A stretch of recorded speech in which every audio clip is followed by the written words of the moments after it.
Hello students, કેમ છો બધા? મજામાં ને? તો ચાલો આજે આપણે ભણીશું અંગ્રેજી. તો સૌપ્રથમ બધા અંગ્રેજીનો લીથો કાઢી લેશે અને તેમાં પેજ નંબર 15. આજે આપણે કરીશું પેજ નંબર 15. ગયા લેક્ચરમાં આપણે 14 નંબરના પેજ ઉપર જે વસ્તુ કરી હતી કે ચિત્ર જોઈ અને કાઉન્સમાંથી યોગ્ય જવાબ લખવાનો છે. એ જ વસ્તુ આપણે આજે આ પેજ ઉપર પણ કરવાની છે. ગયા લેક્ચરમાં આપણે 6 વાક્ય છે એ કમ્પ્લીટ કરી લીધા છે. આજે આપણે કરીશું 7 નંબરનું વાક્ય. જોઈએ તો હવે અહીંયા લખેલો છે ક્વેશ્ચન શું છે તો કે is he closing the door. આપણને પ્રશ્ન પૂછેલો છે કે is he closing the door, કે શું તે દરવાજો બંધ કરી રહ્યો છે, એવો આપણને પ્રશ્ન પૂછેલો છે. હવે આપણે ચિત્ર જોઈશું. તો ચિત્રમાં આપણે જોઈ શકીએ છીએ કે જે બોય છે, જે છોકરો છે, એ દરવાજો બંધ કરે છે એવું અહીંયા આપણને ચિત્ર બતાવવામાં આવેલ છે. તો આપણે જવાબ શું લખીશું? યસ હી ઇઝ કે નો હી ઇઝ નોટ. જવાબ લખીશું આપણે યસ હી ઇઝ, કારણ કે છોકરો છે એ દરવાજો બંધ કરી રહ્યો છે અને ક્વેશ્ચન પણ આપણને એમ જ પૂછેલો છે કે is he closing the door, કે શું તે દરવાજો બંધ કરી રહ્યો છે. તો આપણે શું કહીએ કે હા, તે દરવાજો બંધ કરી રહ્યો છે. એટલા માટે નીચે આન્સર લખવાનો છે બધાએ. યસ, પછી અલ્પવિરામ કરીને he is. Yes he is a short answer છે. આપણે એમ પણ લખી શકીએ કે yes he is closing the door. એ રીતના પણ આપણે લખી શકીએ જવાબ, અને આ રીતના પણ લખી શકીએ. યસ હી ઇઝ, છેલ્લે ફૂલ સ્ટોપ. હવે તો તમને આપણે લગભગ છેલ્લા 2 લેક્ચર, આજે ત્રીજો લેક્ચર છે. આમાં મેં તમને આપણે આ શરૂઆત કરી છે જે ચેપ્ટરની, એમનો આજે ત્રીજો લેક્ચર છે. એટલે લગભગ તો બધાને સમજાય જ ગયું હશે કે કઈ રીતના આપણે જવાબ લખવાના છે એ.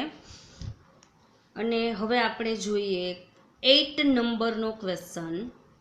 તો શું છે ક્વેશ્ચન? તો કે ઇઝ સી રનિંગ. અહીંયા આપણને ક્વેશ્ચન પૂછવામાં આવેલો છે કે ઇઝ સી. સી એટલે તે. કોના માટે સી વાપરવામાં આવેલ છે? તો કે જે ચિત્રની અંદર જે ગર્લ છે, છોકરી છે, એમના માટે C. Is C running. Running એટલે શું થાય? રનિંગ એટલે દોડવું. શું થાય? દોડવું. તો આપણે ચિત્ર જોઈશું. તો ચિત્રમાં આપણે જોઈ શકીએ છીએ કે જે ગર્લ છે એ રનિંગ મતલબ કે દોડતી નથી, પણ સ્ટેન્ડિંગ. કઈ પોઝિશનમાં છે? તો કે ઊભી છે એમ. એટલે જે આ પ્રશ્ન પૂછવામાં આવેલો છે એમનો જવાબ આપણે કઈ રીતના લખીશું? નો. કેમ નોથી જવાબ આવશે?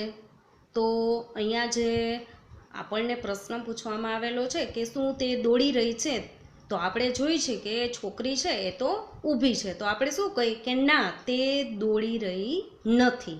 એટલા માટે નો, NO, નો. પછી અલ્પવિરામ કરીને she is not.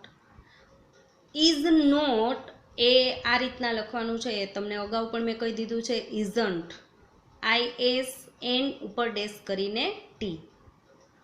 C is not running. એમ પણ આપણે આખો આન્સર પણ લખી શકીએ છીએ.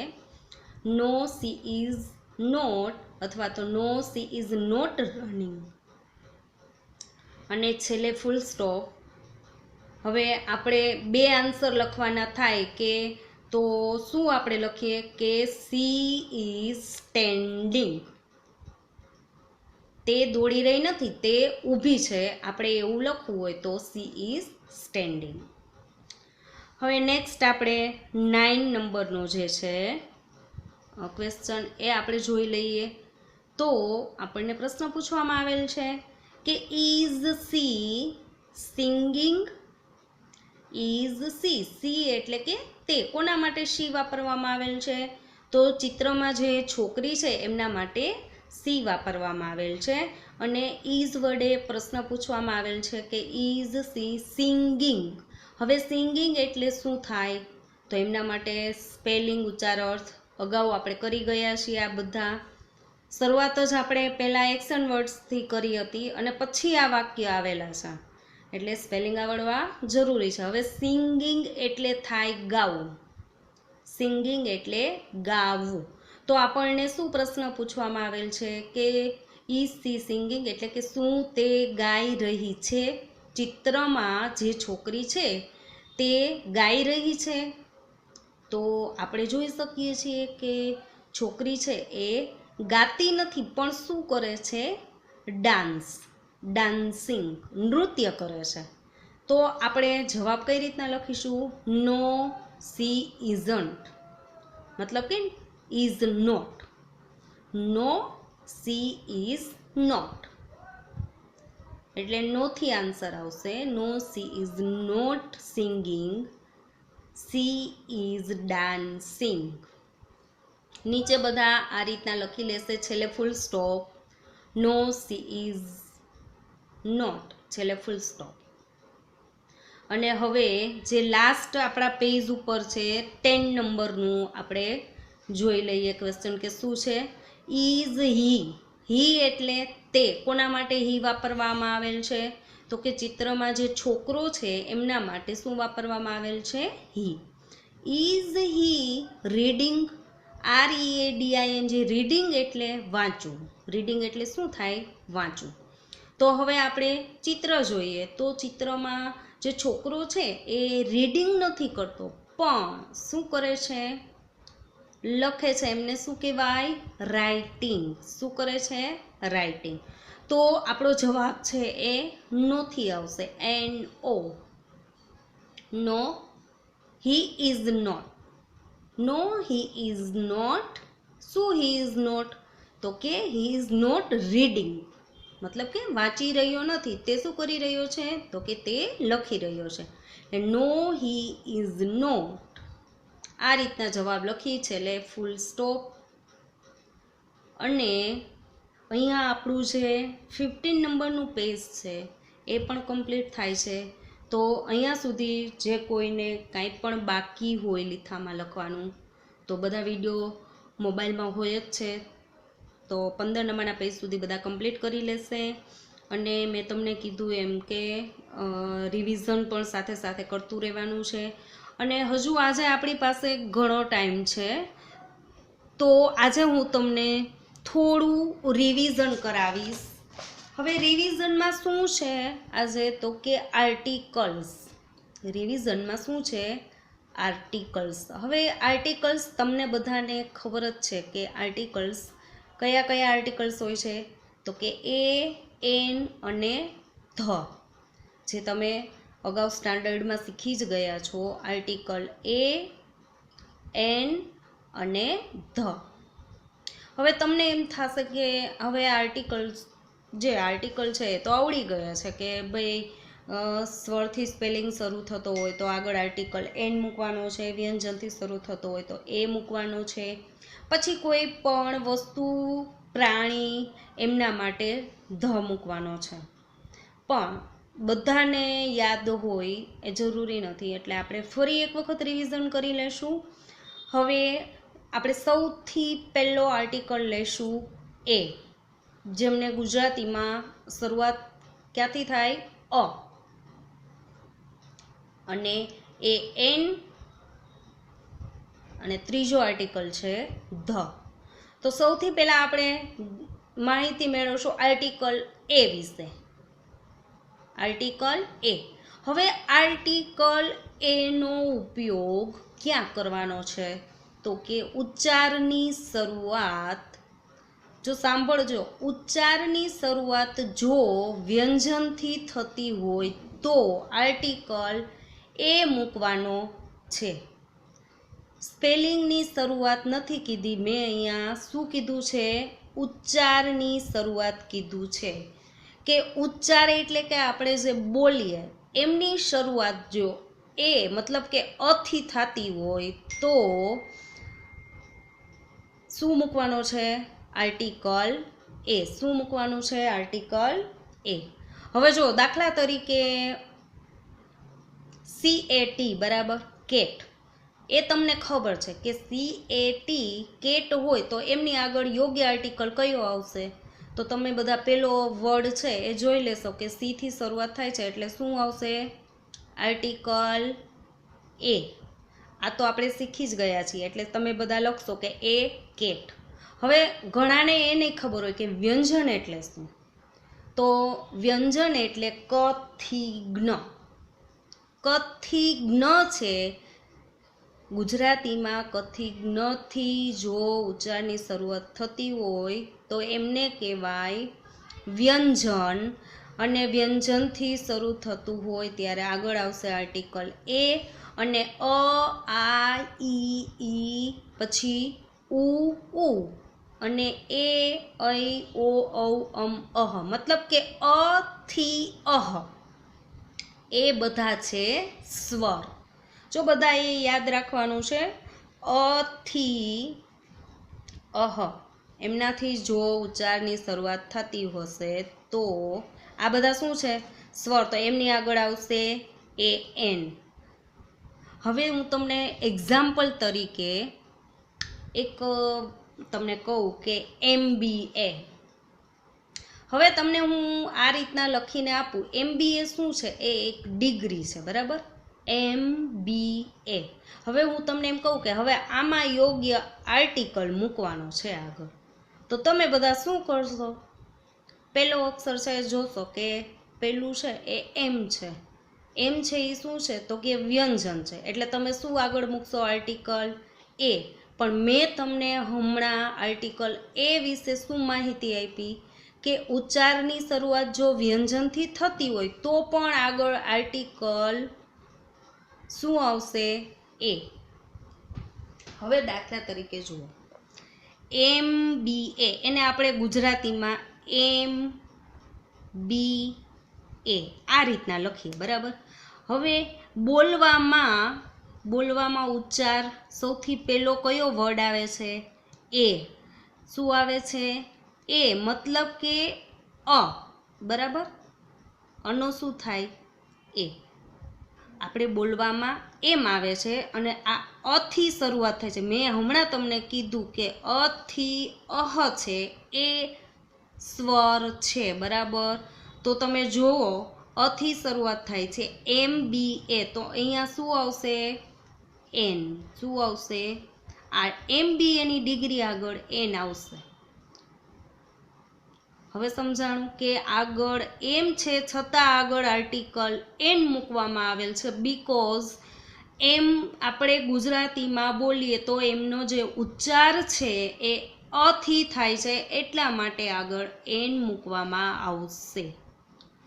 હવે આપણે માહિતી મેળવીશું આર્ટિકલ એન વિશે. હવે આર્ટિકલ એન ક્યારે મૂકવાનો છે? તો કે ઉચ્ચારની શરૂઆત જો સ્વરથી થતી હોય તો શું મૂકવાનું છે? Article an. એનાથી ઉલટું થયું. હવે તમને બધાને એમ થશે કે આ મેડમ થોડા કન્ફ્યુઝ કરી દીધા કે અત્યાર સુધી હતું એ સારું હતું કે AEIOU થી સ્પેલિંગ શરૂ થતું હોય તો આગળ આપણે એન મૂકી દેતા, બાકી બધાની આગળ એ મૂકી દેતા. પણ મેં તમને હમણાં કીધું એમ કે MBA એક ડિગ્રીનું નામ છે, એમની આગળ એન આવે. એમ છે છતાં એન મૂકવામાં આવે છે બીકોઝ આપણે જે ઉચ્ચારની શરૂઆત છે એ અથી થાય છે એટલા માટે. હવે એ રીતના જો એક એક્ઝામ્પલ તરીકે છે ઓરેન્જ. ORANGE. ઓરેન્જ એટલે નારંગી. તો તમને બધાને ખબર જ છે ઓરેન્જ. જો બોલવામાં શું આવે છે? અ. અને પેલો વર્ડ પણ ઓ છે એટલે આપણે આગળ મૂકીશું એન ઓરેન્જ. N orange. હવે આપણે જોઈએ આર્ટિકલ ધ, કે ત્રીજો આર્ટિકલ છે ધ. તો હું તમને એમના વિશે કહું કે જ્યારે કોઈ પણ વસ્તુ, પ્રાણી કે પક્ષીનું એકવાર ઉલ્લેખ થઈ ગયા પછી બીજા વાક્યમાં ફરી એકવાર તેમનો ઉચ્ચાર થતો હોય ત્યારે આર્ટિકલ ધનો ઉપયોગ કરવાનો છે. હવે હું તમને ટૂંકમાં સમજાવું કે એક વાક્ય હોય એમાં કોઈ પણ વસ્તુ, પ્રાણી કે પક્ષી, જો યાદ રાખવાનું છે કારણ કે ધ છે એ આપણે કોઈ વસ્તુ, પ્રાણી કે પક્ષીની આગળ જ મૂકવામાં આવે છે, એટલે એમનો વાક્યમાં એકવાર એમનો ઉલ્લેખ થઈ ગયો હોય અને એ વાક્યમાં પાછો બીજી વાર ઉલ્લેખ કરવામાં આવે, એમનો ઉચ્ચાર થતો હોય બીજી વાર, ત્યારે શું મૂકવાનું? ધ. શું મૂકવાનું? ધ. હવે મેં તમને એક્ઝામ્પલ તરીકે થોડાક વાક્ય આપેલા છે કે ધીસ ઇઝ એન ઓરેન્જ. આ નારંગી છે. આપણે અત્યાર સુધી આટલું કર્યું છે. ધીસ ઇઝ એન ઓરેન્જ, બરાબર. હવે હું અહીંયા આપણને ઓરેન્જના 2 વાર એક જ વાક્યમાં ઉચ્ચાર કરવામાં આવેલ છે. ધીસ ઇઝ એન ઓરેન્જ એટલે કે આ નારંગી છે. હવે નારંગીનો કલર કેસરી છે, તેનો કલર કેસરી છે. આમનું આપણે ગુજરાતી કરીએ. જો આ રહ્યું, આ નારંગી છે, તેનો કલર કેસરી છે. હવે નારંગી એકવાર આવી ગયું, પાછું નારંગી તેનો એટલે કે કોનો? નારંગીનો. કોના માટે તેનો વાપરવામાં આવેલ છે? નારંગી માટે. આ પાછો બીજી વાર એમનો ઉચ્ચાર થયો. એક વાક્ય એક જ છે, આ વાક્ય આખું એક જ છે. આ નારંગી છે, તેનો કલર કેસરી છે, પણ નારંગીનો ઉચ્ચાર 2 વાર કરવામાં આવેલ છે વાક્યમાં. એટલે મેં તમને હમણાં કીધું એમ કે કોઈ પણ વસ્તુ, પ્રાણી કે પક્ષીનું એકવાર ઉલ્લેખ થઈ ગયા પછી વાક્યમાં બીજી વાર ફરી તેમનો ઉચ્ચાર થતો હોય ત્યારે ધ મૂકવામાં આવે છે. દાખલા તરીકે આ નારંગી છે તો ધીસ ઇઝ એન ઓરેન્જ. અહીંયા સુધી તમને બધાને કમ્પ્લીટ છે. હવે તેનો રંગ કેસરી છે, તેનો કલર કેસરી છે, તો the orange is orange. The. હવે તમને સમજાણું કે અહીંયા ધ કેમ મૂકવામાં આવેલ છે? કારણ કે એક વખત ઓરેન્જનો ઉચ્ચાર થઈ ગયો છે આગળ વાક્યમાં, એટલા માટે અહીંયા ધ. હજી તમને બીજું વાક્ય કહું કે this is ice cream. This is an ice cream, બરાબર, કે આ આઈસ્ક્રીમ છે. હવે આમનું આપણે ગુજરાતી કરીએ કે ધીસ ઇઝ એન આઈસ્ક્રીમ. આ આઈસ્ક્રીમ છે. The ice cream is called. Ice cream ઠંડી છે. વાક્ય એક જ છે કે આ આઈસ્ક્રીમ છે, તે ઠંડી છે. તો આઈસ્ક્રીમનો ઉચ્ચાર 2 વાર વાક્યમાં કરવામાં આવેલ છે, એટલા માટે અહીંયા જુઓ ધનો ઉપયોગ કરવામાં આવેલ છે કે ધ આઈસ્ક્રીમ ઇઝ કોલ્ડ. હવે ત્રીજું હજુ એક ઉદાહરણ તરીકે વાક્ય તમને કહું કે this is A flowers. This is A flowers. આ ફૂલો છે, બરાબર, કે આ ફૂલો છે અને તે યલો મતલબ કે કેસરી કલરના છે. જે ફૂલો છે તે કેવા કલરના છે? કેસરી કલરના છે. તો જે ફ્લાવર્સ 2 વાર વાક્યમાં આવ્યું છે. ફ્લાવર્સનો ઉચ્ચાર 2 વાર વાક્યમાં કરવામાં આવેલ છે, એટલા માટે બીજા વાક્યમાં ધનો ઉપયોગ આપણે કરેલ છે કે ધ ફ્લાવર્સ ઇઝ યલો. તો આ રીતના ધનો ઉપયોગ થોડું આપણે આજે નવું આર્ટિકલ્સમાં થોડું નવું આપણે શીખ્યા. કારણ કે હવે તમે 5th સ્ટાન્ડર્ડમાં, હમણાં તમે 6થમાં આવશો, એટલે જે આર્ટિકલ એન કે જે અત્યાર સુધી આપણે ખાલી કે એ ઈ આઈ ઓ યુથી વાક્યની શરૂઆત થતી હોય તો આપણે આર્ટિકલ એન મૂકતા, બાકી બધાને આગળ એ મૂકતા. એટલું આપણે શીખેલું હતું. પણ મેં તમને કીધું એમ કે MBA જે ડિગ્રીનું નામ છે, આગળ એમ છે છતાં આગળ એન મૂકવામાં આવે છે. અને જે ધનો ઉપયોગ કે એકને એક વાક્યમાં કોઈ પણ વસ્તુ, પ્રાણી કે પક્ષીનો 2 વાર ઉલ્લેખ થાય ત્યારે કઈ રીતના ધ મૂકવામાં આવે છે. બસ, તો આજનો લેક્ચર આપણે અહીંયા પૂરો કરીશું અને ફરી મળીશું નેક્સ્ટ લેક્ચરમાં. Thank you.